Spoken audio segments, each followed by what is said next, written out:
महांती युवा नेता कई सालों से लड़ते आ रहे हैं, बहुत सारा जो प्रोग्राम होती है उसके बारे में बताइए। विजु युव छात्र जनता दल विजु युव जनता दल पक्ष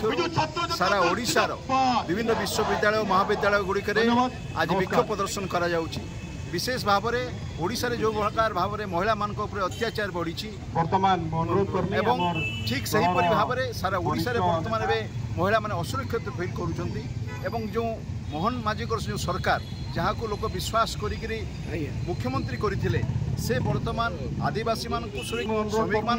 सुरक्षा देवारे छात्र मान सुरक्षा देवारे सबुथिरे से फेल होइछन। केवल गोटे दिगरे से पास करछन से होछन महोत्सव आमे मुख्यमंत्री दृष्टि आकर्षण करूछु महोत्सव छाड़ी ओडिसा रे शासन करू ओडिसा रे विकास करू। निर्वाचन हुए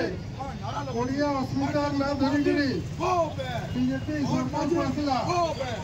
जेन दिन सरकार के आसला तर 5 दिन उतर ओडिशा ओडिया अस्मिता कला देखा देला जेंदा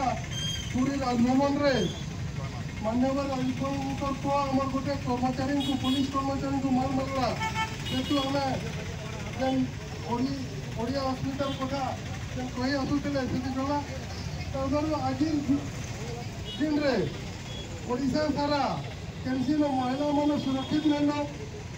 कैंसी छात्र मान सुरक्षित नहीं चाषी मान सुरक्षित नहीं मजूरिया मान सुरक्षित नहीं खाली भुआ माने सरकार हमार राज्य के आसिले केन आमको समय आसीचे समस्ते मिसिक प्रतिवाद करमा केंदे आगामी दिन के सरकार के तार असल मुखा हमें देखे पार्मा आउ जेन जनसाधारण मान को से ठकी आईचे से मान को ठकामी शिकार केंदे नहीं हेबे सेटा हमार मान को दायित्व है विजु जनता दल दायित्व है और हमें केंदे की सरकार ठीक भाव में चलवा हमार लोक माने उचित न्याय पाई पारबे आउ एंता जेन गणदर्शन माने होचे लज्जार कथा है।